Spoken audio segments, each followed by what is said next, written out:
नमस्कार, welcome you all to world affairs. मैं हूं प्रशांत धवन। नाउ जैसे मैंने आपको बताया था, यूक्रेन में स्थिति लगातार खराब होती जा रही है और वॉर का डर देखिए अब यूक्रेन में इस लेवल तक पहुंच चुका है कि जो बाइडेन ने ऑन रिकॉर्ड कहा है, थिंग्स कुड गो क्रेजी।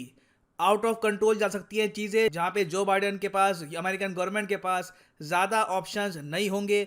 तो जो बाइडेन ने अमेरिकी नागरिकों को कह दिया है, जब तक आपके पास चांस है, जल्दी से जल्दी यूक्रेन से बाहर निकल जाओ। जैसे ही यूएस प्रेसिडेंट ने ये शब्द बोले, सीधा उसके बाद देखा गया कि जापान ने भी इशू कर दी है वार्निंग और ये कहा है कि जो भी जापानीज नागरिक हैं, जल्दी से जल्दी यूक्रेन छोड़ के निकल जाइए। जब मैं वीडियो रिकॉर्ड कर रहा हूँ, मोस्ट प्रॉब्ली एक के बाद एक आप देखोगे बहुत सारी डेवलप्ड कंट्रीज जो आप कह लीजिए प्रो यूएस कंट्रीज हैं, ये सब अपने नागरिक बाहर निकालेगी। क्योंकि इशू देखिए यहाँ पर ये है कि बाइडन वॉर स्टार्ट करना नहीं चाहते। आपको समझना होगा, जो बाइडेन ने ऑफिशियली यहां पर यह कहा है ऑन रिकॉर्ड कि इसको अफगानिस्तान से कंफ्यूज मत कर लेना जो यूक्रेन में हो रहा है। अफगानिस्तान में आप कह लीजिए तालिबान ने टेक ओवर कर लिया, उसके बाद अमेरिकन सिटीजन्स को निकाल लिया।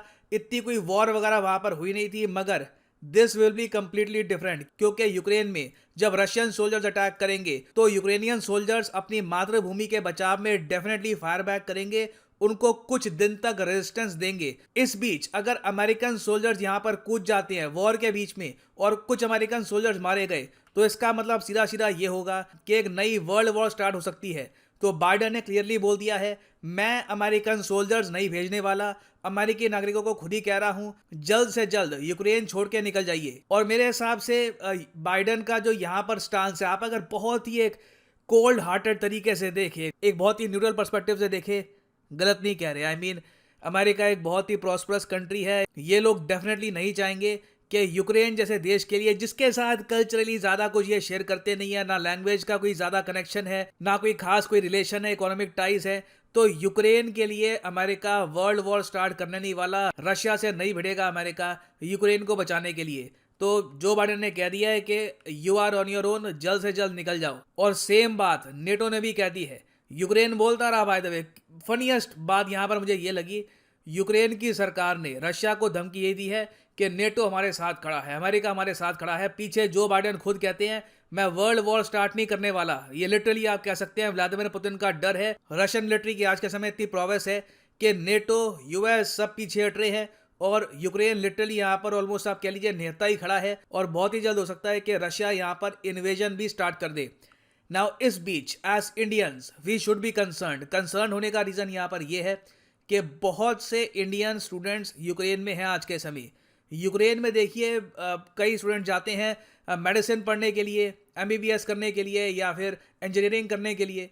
और सबसे बड़ा जो डायस्पोरा है स्टूडेंट्स का जो यूक्रेन में जाते हैं, वो आपको मिलेगा इंडियन स्टूडेंट्स का। इंडियन स्टूडेंट्स आज के समय 20,000 है इन यूक्रेन। तो इंडिया को भी देखिए डेफिनेटली सोचना होगा कि अगर यूएस प्रेसिडेंट, जापानीज गवर्नमेंट और अभी तो और भी बहुत सारी गवर्नमेंट्स एक के बाद एक ऐसा डिसीजन लेगी, अपने नागरिकों को कहेगी कि जल्दी से बाहर आ जाओ, तो परहैप्स इंडियन गवर्नमेंट को भी कहीं ना कहीं एक स्टेप लेना होगा। अभी तक इंडिया ने बस ये कहा है अपने नागरिकों को कि अगर आप यूक्रेन में रहते हो तो कम से कम जो एम्बेसी है, इंडियन एम्बेसी इन किएव आपको पता होगा राजधानी है यूक्रेन की, वहां पर रजिस्टर कर लो। इंडियन गवर्नमेंट मोस्ट प्रोबेबली यहाँ पर यह भी अज्यूम कर रही होगी कि हमारे बहुत ही अच्छे रिलेशंस हैं विद यूक्रेन, विद रशिया। तो कल को अगर कुछ होता भी है तो इंडिया एक बहुत ज़्यादा आप कह सकते हैं एज ए क्लोज फ्रेंड, एक क्लोज फ्रेंडली कंट्री कह सकता है कि हमारे जो नागरिक हैं उनका ध्यान रखिएगा, उनको चोट नहीं पहुंचनी चाहिए। मगर यहाँ पे मैं जेन्युइनली आपसे पूछना चाहूँगा कि क्या इंडिया को भी एक सिमिलर यहाँ पर अनाउंसमेंट करनी चाहिए कि इंडियंस को वापस आ जाना चाहिए फ्रॉम यूक्रेन, या फिर आप मानते हैं कि नहीं, रशिया से हमारे इतने रिलेशन है कि we can trust the Russian army. एक बार को इंडियंस अगर वहां पे रह भी जाते हैं तो लगता नहीं है कि कुछ डेंजर की बात है। मैं जनरली जानना चाहूंगा यहाँ पे आपका ओपिनियन लिखेगा इसके बारे में कमेंट सेक्शन में। नाउ यहाँ पर आप एक क्वेश्चन पूछ सकते हैं, मगर हम कुछ ज्यादा ही अज्यूम यहाँ पर नहीं कर रहे कि रशिया अटैक करेगा ही यूक्रेन को। I mean may be attack ना करे, मे बी यहाँ पर पॉसिबिलिटी है कि जब तक विंटर ओलंपिक्स चल रहे हैं रशिया अपनी फोर्सेस को रोक कर रखे। देखिए यूएसए के जो सेक्रेटरी ऑफ स्टेट है एंथोनी ब्लिंकन, ये ओपनली कह चुके हैं कि रशिया ओलंपिक्स के खत्म होने का हो सकता है कि वेट ही ना करे, क्योंकि जिस लेवल की डिप्लॉयमेंट पुतिन ने कर दी है, ये एक वॉर फॉर्मेशन है। आई मीन आप इतने ज़रा सोल्जर से एक पूरे कंट्री को ऐसे नहीं घेरोगे। रशिया ऑलरेडी मैं आपको बता दूं एक बहुत ज़्यादा अमीर कंट्री नहीं है, उनकी इकोनॉमी काफ़ी हद तक डिस्ट्रॉय हो चुकी है बिकॉज ऑफ सैंक्शंस। ये लोग मिलियंस ऑफ डॉलर्स खर्च चुके हैं, क्योंकि आपको पता होगा जब टैंक मूव करते हैं, आर्टिलरी मूव करती है, पैसा पानी की तरह बहता है। तो ऑलरेडी रशियन मिलिट्री जो काफ़ी हद तक मॉस्को, सेंट पीटर्सबर्ग के आसपास थी, ये कई किलोमीटर आगे आ चुकी है। और यहाँ पे आप देखोगे जो भी आपको दिख रहे हैं रेड सर्कल, ये है यहाँ पर रशियन मिलिट्री डिप्लॉयमेंट। तो रशियन मिलिट्री आपको मिलेगी यहाँ पर नीचे ब्लैक सी में। यहाँ पर रशियन नेवी तैयार है डिस्ट्रॉयर के साथ, फ्रिगेट्स के साथ। उसके अलावा यहाँ पर भी रशियन मिलिट्री है। बेलारूस पे रशियन सोल्जर जा चुके हैं। तो जब अटैक होगा, ये ऑलमोस्ट आप कह लीजिए हर तरफ से ही मिलकर अटैक कर लेंगे। यूक्रेन को समझ नहीं आएगा कि बेसिकली डिफेंड करना कहाँ से है। मगर इसके बियॉन्ड भी आप एक क्वेश्चन पूछ सकते हैं, बट स्टिल पुतिन इतना बड़ा रिस्क क्यों ले रहे हैं यहाँ पर? इवन दो नेटो यहाँ पर कह रहा है कि हम कुछ यहाँ पे इन्वॉल्व नहीं करेंगे खुद को, मगर मान लीजिए अगर एक बार वॉर स्टार्ट हो गई, यूक्रेन ने थोड़ा सा झेल लिया, यूक्रेन ने आप कह लीजिए दम दिखा दिया। न्यूज़ आ रही है 3-4 दिन हो गए रशियन आर्मी एडवांस नहीं कर पा रही, कीव नहीं गिर रहा, यूक्रेन की आर्मी बस होल्ड करके रख रही है रशिया को। उस केस में क्या होगा? उस केस में अगर यूएसए ने सरप्राइज अटैक कर दिया और उल्टा रशिया की टेरिटरी कब्जा ली, that can happen as well. उस केस में रशिया क्या करेगा? वहां पे तो एम्बैरेसमेंट हो जाएगी। तो देखिए, व्लादिमीर पुतिन को पता है कि इनको एक बहुत ही छोटी विंडो मिली है हाइपरसोनिक मिसाइल की वजह से। हाइपरसोनिक मिसाइल की रेस में आपको पता होगा यूएस पीछे रह गया। लगातार इन्होंने एक के बाद एक टेस्ट किए, हाइपरसोनिक मिसाइल डेवलप नहीं कर पाए। चाइना और रशिया हाइपरसोनिक मिसाइल की रेस में बहुत आगे है। एक्चुअली चाइना भी मैं कहूँगा इतना आगे नहीं है जितना रशिया है। रशिया ने इंश्योर किया है कि इनके पास हाइपरसोनिक मिसाइल रेडी हो, ताकि कल को अगर न्यूक्लियर वॉरफेयर होती भी है, अगर मान लो वहाँ पे बात जाती भी है, तो पहला मिसाइल हर सिनेरियो में रशियन फेडरेशन की तरफ से ही चलेगा। यूएस हर सिनेरियो में लेट ही रहेगा।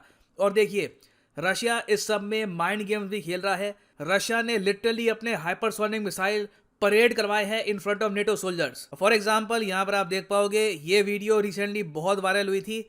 ये है एक रशिया का MiG-31K और रशिया की मिलिट्री ने यहाँ पर डिप्लॉय कर रखा है, इसमें यहाँ पर लैस कर रखा है किंजाल बैलिस्टिक मिसाइल, जो अपने आप में एक हाइपरसोनिक मिसाइल है।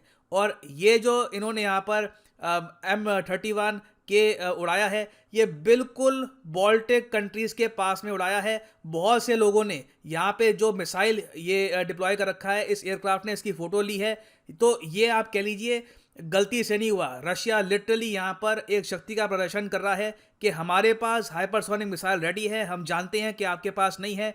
क्या आप इतना बड़ा रिस्क उठाओगे यूक्रेन को बचाने के लिए? क्लियरली अभी के लिए लग रहा है कि वेस्ट इतना बड़ा रिस्क नहीं उठाने वाला। और हाँ, वैसे मैं आपको ये बता दूं कि जो ये किंजाल हाइपरसोनिक सिस्टम है, ये व्लादिमीर पुतिन कह चुके हैं कि आइडियल वेपन है, और इसको ही इनकी एयरफोर्स, इनकी आर्मी हर जगह डिप्लॉय कर चुकी है।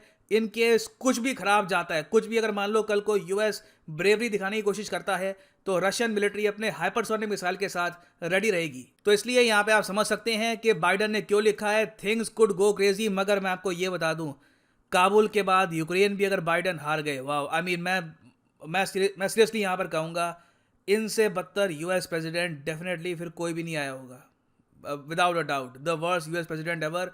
क्योंकि इन्होंने अमेरिका की जो पावर है उसका इतना डाउनफॉल किया है, इट इज़ रिडिकुलस टू सी। खैर एनीवे, देखते हैं कि यहाँ पर इन द फ्यूचर क्या डेवलपमेंट्स होती हैं। जो भी डेवलपमेंट होगी यहाँ पर उससे related I will make updated videos. यहाँ पर मैं ये भी ऐड कर दूँ कि अनअकैडमी का एक बहुत ही स्पेशल ऑफर रिसेंटली स्टार्ट हुआ है, जिसके अंडर आपको सीधा फ्लैट 4500 रुपीज़ का डिस्काउंट मिलता है ऑन यूपीएससी कॉम्बो सब्सक्रिप्शन। उसके ऊपर एडिशनल 10% डिस्काउंट आपको और मिलेगा। और जो हमारी टेस्ट सीरीज है अनअकैडमी की, ये भी आपको फ्री मिलेगी अगर आप 1 साल या 1 साल से ऊपर का कोर्स परचेज करते हैं। तो सिंपली यहाँ पे कमेंट सेक्शन में जाओ, यहाँ पे आपको मिलेगा लिंक यूपीएससी सीएससी प्लस। इस लिंक पे क्लिक करो और यहाँ पे ये जो कॉम्बो कोर्स है ये आप कर पाएंगे परचेज, जिसके अंदर आप यूपीएससी प्रीलिम्स, मेंस, ऑप्शनल तीनों की तैयारी कर सकते हैं। अगर मान लीजिए अभी आपके पास टाइम है, 2-3 साल का आराम से आप प्रिपेयर करना चाहते हैं, तो जो 24 मंथ का कोर्स है ये भी आप कर सकते हैं परचेज। मगर जो यहाँ पर प्राइसेस लिखे हैं, पे करने की आवश्यकता नहीं है। सिंपली यहाँ पर कोड यूज करो PD10 and the prices will start following. So काफ़ी अच्छा भी डिस्काउंट चल रहा है। If you want to buy these courses, now is a great time to buy them. So इसी नोट के साथ ये है वीडियो का अंत। Thank you for listening and as always, God bless you all.